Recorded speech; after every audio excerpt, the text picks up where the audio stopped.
چند سال خونه خالی و بچه هات رفتن، توی بیورزه هنو نتونستی یکی رو پیدا کنی؟ کی منو میخواد؟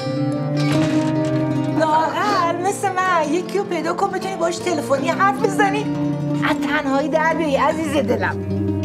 چرا این جنتلمنا گیر ما نمیاد؟ شما چشتو باز کنی میبینی ها؟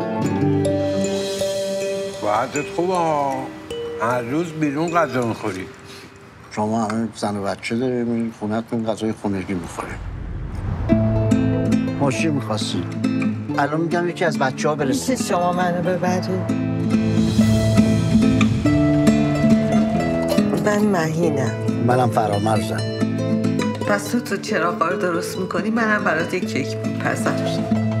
شما هر روز من پیر شدم، هنوز خیلی کارم مونده که بکنی. خیلی کارم مونده.